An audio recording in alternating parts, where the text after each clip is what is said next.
Hahaha, apa kabar sahabat artikel MOBA? Kali ini, saya akan membacakan lanjutan alur cerita pemuda kaya. Tapi sebelum mendengarkan kisahnya, silakan cari posisi yang nyaman, jauhi keramaian, dan jangan lupa, pasang handsetnya. Dan inilah, lanjutan alur cerita pemuda kaya, pemilik puluhan bisnis, yang hidup sederhana. Episode 112. Di episode sebelumnya, Nyonya Winata yang baru mengetahui, kalau ternyata, Aditya yang tengah menjalin hubungan dengan Jasmine, yang tidak lain adalah, anak dari saingan bisnis mereka. Mengetahui akan hal itu, Nyonya Winata pun, langsung meminta pada Aditya, untuk berbicara dengan Jasmine. Sementara Aditya, setelah mendengar ucapan ibunya, Aditya pun, langsung memberikan handphone miliknya. Ini mah, tapi Jasmine jangan dimarahi ya, ucap Aditya, sambil menyerahkan handphone miliknya. Mendengar ucapan Aditya, Nyonya Winata pun berkata, "Iya, enggak bakalan mama marahin kok," sahut Nyonya Winata, lalu mengambil handphone tersebut. Setelah mengambil handphone tersebut, Nyonya Winata pun berkata pada Jasmine, "Halo nak." "Ya halo juga tante," sahut Jasmine.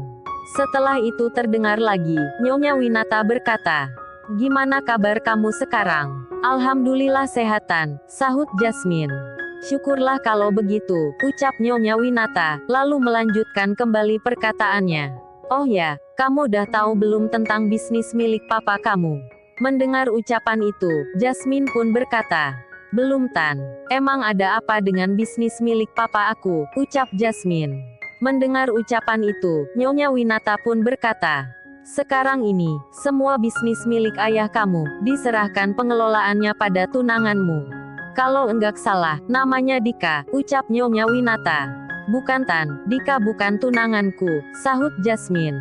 Mendengar ucapan Jasmine, Nyonya Winata pun berkata, "Tapi itu kata ayah kamu loh," ucap Nyonya Winata.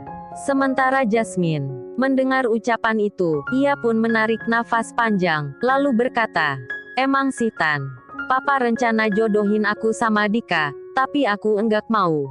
Makanya, aku putuskan kabur dari rumah," ucap Jasmine. Mendengar ucapan itu, Nyonya Winata kembali berkata, "Apa benar yang kamu bilang? Tante enggak mau loh, kamu mainin hati anak tante." "Benaran Tan, aku enggak bohong," sahut Jasmine, mencoba meyakinkan Nyonya Winata. Setelah itu terdengar lagi, Jasmine berkata, "Tan, boleh enggak, aku ngomong sebentar sama Aditya. Soalnya ada masalah di perkebunan." Mendengar ucapan itu, Nyonya Winata pun berkata, "Perkebunan? Memangnya, kamu ada di mana sekarang?" tanya Nyonya Winata. Mendengar ucapan itu, Jasmine pun berkata, "Sekarang saya kerja di perkebunan milik Aditya," ucap Jasmine, lalu kembali melanjutkan perkataannya. "Please ya Tan, aku mau minta solusi tentang masalah ini sama Aditya." "Oh iya," ucap Nyonya Winata, lalu kembali melanjutkan perkataannya. "Tapi boleh ya, Tante save nomor handphone kamu. Kali aja, kapan-kapan, Tante bisa main ke perkebunan," ucap Nyonya Winata. Mendengar ucapan itu, Jasmine pun berkata, "Ya boleh kok Tan," sahut Jasmine. "Ya udah, kamu ngomong sama Aditya," ucap Nyonya Winata, lalu memberikan handphone tersebut pada Aditya. Setelah mengambil handphone tersebut, Aditya pun berkata, "Yang, ada masalah apa di perkebunan?" ucap Aditya. Mendengar ucapan itu, Jasmine pun berkata, "Gini Say, saat ini, terjadi lonjakan panen di kebun anggur. Dan bukan itu saja, tadi Leman juga ngomong ke aku, katanya, terjadi lonjakan hasil panen juga, pada beberapa jenis sayuran. Totalnya, hampir 24 ton. Sedangkan untuk buah anggur sendiri, lonjakan hasil panennya, sekitar 11 ton lebih," ucap Jasmine. Sementara Aditya, mendengar ucapan itu, ia pun berkata, "Terus masalahnya di mana Yang?" tanya Aditya.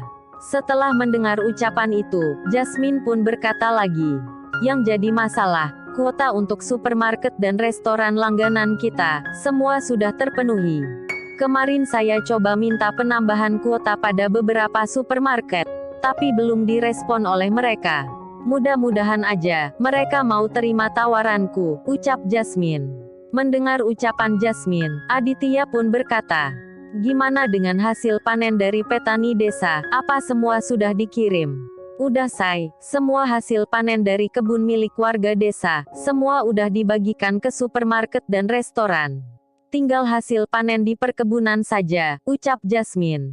Mendengar ucapan Jasmine, Aditya pun berkata, "Ya sudah, yang penting hasil panen warga desa sudah dikirim.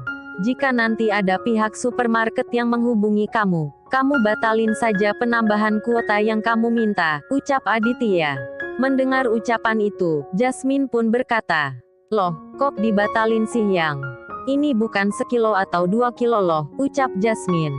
Mendengar ucapan itu, Aditya pun berkata, "Masalahnya, jika kita mengirim kelebihan hasil panen itu, otomatis stok di pasaran akan sangat melimpah. Jika sudah melimpah seperti itu, otomatis harga juga akan jatuh. Kalau saya sih fine-fine aja. Tapi gimana dengan petani lain? Jika harga di pasaran sudah jatuh, otomatis, keuntungan mereka pun akan berkurang," ucap Aditya.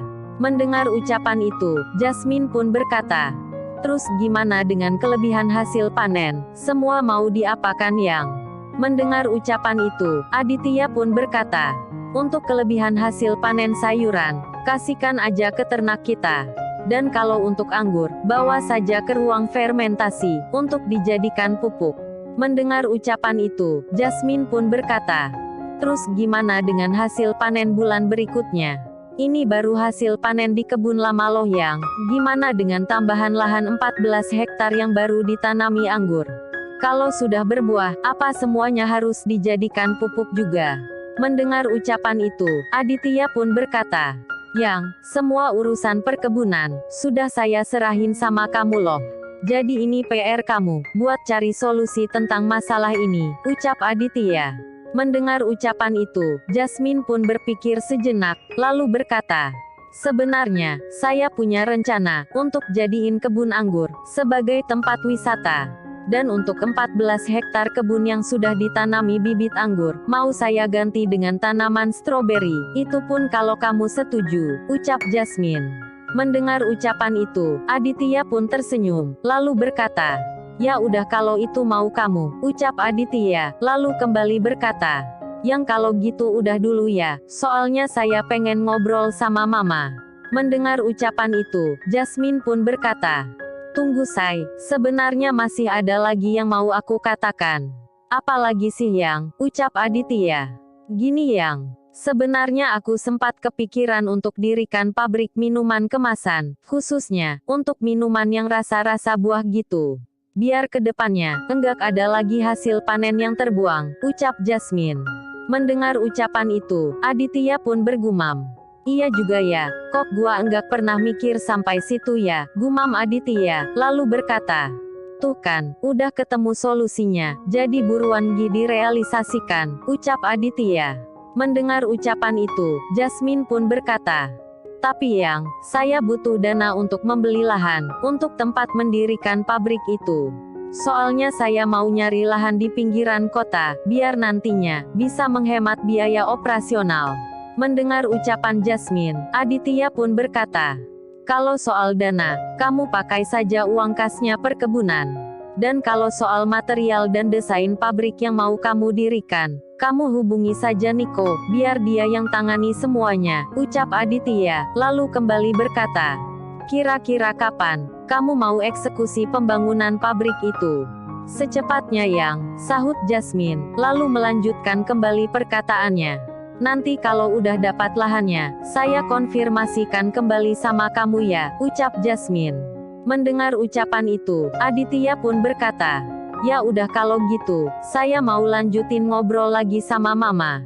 "Iya Yang, salam buat mama ya," sahut Jasmine, lalu menutup panggilan tersebut. Setelah panggilan terputus, Nyonya Winata pun berkata pada Aditya, "Oh ya Nak, sebenarnya, ada yang mau mama tanyain sama kamu. Apa benar, semua bisnis yang dikelola oleh Niko, itu benaran milik kamu?" "Soalnya mama masih enggak percaya," ucap Nyonya Winata, lalu kembali melanjutkan perkataannya. "Sebab mama tahu sendiri, waktu kamu keluar dari rumah, kamu enggak bawa uang sepeser pun. Mendengar ucapan itu, Aditya pun berkata, "Iya benar Ma, semua bisnis itu punya Adit. Dan kalau masalah modal, waktu itu Adit dikasih pinjaman sama Om Nakamoto," ucap Aditya. Mendengar ucapan itu, Nyonya Winata pun berkata, "Berarti selama ini, Om Nakamoto juga tahu keberadaanmu." "Enggak Ma, Om Nakamoto sama sekali tidak tahu tentang aku. Yang tahu tentang Adit, hanya Om Hendrik, Kak Cindy dan Kenshin," ucap Aditya. Mendengar ucapan itu, Nyonya Winata pun berkata, "Oh jadi Cindy juga tahu tentang kamu ya? Benar-benar tuh anak, kok enggak bilang-bilang ke Mama ya? Awas aja, kalau pulang, mau Mama marahin," ucap Nyonya Winata. "Yah jangan dong Ma. Kak Cindy enggak ngomong ke Mama, itu karena Adit yang minta," ucap Aditya. Mendengar ucapan itu, Nyonya Winata pun berkata, "Untung aja waktu itu, Mama pergokin Pak Hendrik. Kalau enggak sekarang ini, Mama belum bisa bertemu dengan kamu." Mendengar ucapan itu, Aditya pun berkata, "Iya Ma, tapi ingat janji Mama. Jangan bilang-bilang ke Papa soal Aditya." "Iya sayang Mama janji," ucap Nyonya Winata, lalu kembali berkata, "Tapi, kamu juga harus ingat janjimu. Kalau sudah waktunya, kamu akan pulang ke rumah, biar Mama enggak sembunyi-sembunyi lagi, kalau mau ketemu sama kamu. Kalau kayak gini terus, bisa-bisa Papa berpikiran, kalau Mama punya selingkuhan," ucap Nyonya Winata. Mendengar ucapan ibunya, Aditya pun tertawa sambil mengejek ibunya. Singkat cerita, hari pun telah berganti. Terlihat pagi itu, Aditya yang hanya mengenakan baju kaos dan celana jeans, berjalan menghampiri ibunya. Terlihat pula saat itu, Aditya yang memegang tas kecil di tangan kanannya. "Ma, Adit berangkat ke kantor dulu ya," ucap Aditya. Mendengar ucapan itu, Nyonya Winata pun berkata, "Loh, mau ngantor kok pakaiannya kayak gini sih Nak?" "Ya mau gimana lagi Ma, soalnya beberapa hari ini, banyak wartawan yang nungguin Adit di depan pintu perusahaan. Makanya Adit berpakaian seperti ini, untuk menghindar dari mereka," ucap Aditya. Mendengar ucapan itu, Nyonya Winata pun berkata, "Kenapa harus menghindar dari mereka? Nanti deh baru Adit jelasin ke Mama, sekarang Adit harus segera ke kantor," sahut Aditya. Mendengar ucapan itu, Nyonya Winata pun kembali berkata, "Ya udah, buruan berangkat Gi." "Iya Ma, Adit berangkat dulu ya," sahut Aditya. "Iya hati-hati," ucap Nyonya Winata. Setelah itu terlihat, Aditya melangkah keluar dari rumah tersebut. Sementara Nyonya Winata, beliau pun makin penasaran dengan tingkah Aditya. "Ada-ada saja anak ini," gumam Nyonya Winata. Sementara Aditya, terlihat saat itu, ia menemui Pak Steve. "Oh ya Pak Steve, seperti rencana kemarin, Anda dan anak buah Anda, berangkat duluan ke perusahaan. Nanti biar saya pakai kendaraan lain saja," ucap Aditya. Mendengar ucapan itu, Pak Steve pun berkata, "Siap Tuan, nanti saya akan menunggu Anda di pintu perusahaan," ucap Pak Steve. Mendengar ucapan itu, Aditya pun kembali berkata, "Oh ya Pak, ini baju gantiku. Tolong nanti bawakan ke ruang kerjaku ya," ucap Aditya, sambil memberikan tas yang dipegangnya. "Siap Tuan," sahut Pak Steve, lalu kembali berkata, "Oh ya Tuan, itu motor yang Anda minta, dan ini kuncinya," ucap Pak Steve, sambil menunjuk ke arah sebuah motor tua. "Oh udah ada ya, kalau gitu makasih banyak ya," sahut Aditya, lalu mengambil kunci tersebut. Setelah itu terlihat, Pak Steve dan anak buahnya pun langsung bergegas menuju perusahaan. Sementara Aditya, ia pun berjalan ke arah sebuah motor yang sudah disiapkan oleh Pak Steve. Setelah menghidupkan mesin motor tersebut, Aditya pun langsung menjalankan motor tersebut. Melihat Aditya yang mengendarai motor tua, para pengawal yang berjaga di rumah tersebut pun langsung menggelengkan kepala melihat tingkah bos mereka. Singkat cerita, iring-iringan Pak Steve dan anak buahnya pun telah memasuki halaman parkir perusahaan Orion. Terlihat saat itu, para wartawan yang lagi-lagi sedang menunggu kedatangan Aditya pun langsung berhamburan menghampiri iring-iringan itu. Terlihat saat itu, baru saja Pak Steve keluar dari mobil tersebut, ia pun langsung dihujani pertanyaan dari para wartawan. Maaf Pak, apa Anda adalah presidir baru di perusahaan ini? Ucap salah satu wartawan, yang mengira kalau Pak Steve adalah CEO dari perusahaan Orion. Namun saat itu, Pak Steve tidak menjawab satupun pertanyaan dari para wartawan itu. Ia terus saja melangkah ke arah pintu masuk perusahaan. Setelah Pak Steve memasuki pintu perusahaan, beberapa anak buahnya pun langsung berjaga di depan pintu tersebut untuk menunggu kedatangan Aditya. Melihat Pak Steve yang sudah berada di dalam perusahaan, beberapa wartawan pun berkata, "Nih presidir sombong banget ya. Masa minta wawancara sebentar aja enggak bisa," ucap para wartawan, sambil melangkah menjauhi pintu perusahaan. Di sela itu terdengar, salah satu dari mereka berkata, "Kamu Erika kan, si penyiar radio amatiran, dari stasiun radio lokal. Untuk apa kamu kesini? Kita yang dari stasiun TV terkenal saja, enggak digubris. Apalagi seperti stasiun radio tempat kamu kerja, mendingan sana pulang," ucap salah satu wartawan. Mendengar ucapan itu, si penyiar radio yang diketahui bernama Erika pun berkata, "Perusahaan ini kan bukan punya kamu. Pihak perusahaan saja tidak mengusir saya," ucap Erika, sambil mematikan alat perekam suaranya. Namun, belum sempat mematikan alat tersebut, tiba-tiba terlihat, salah satu wartawan yang diketahui bernama Peter, merampas alat tersebut. "Hey guys, lihat nih, alat usang gini masih dipakai," ucap Peter, sambil menertawakan Erika. "Ih apaan sih, sini balikin," ucap Erika. Mendengar ucapan itu, Peter pun berkata, Oke, nih saya kembalikan voice recordermu," ucap Peter, sambil melempar alat perekam suara milik Erika dengan agak keras. Saat itu terlihat, Erika mencoba menangkap voice recorder tersebut. Namun saking kerasnya lemparan itu, membuat Erika gagal menangkapnya. Dan untung saja, saat akan jatuh membentur lantai, seseorang yang baru saja datang, langsung menangkap voice recorder tersebut. Oke dulu ya guys, nantikan kelanjutan kisahnya, di episode 113.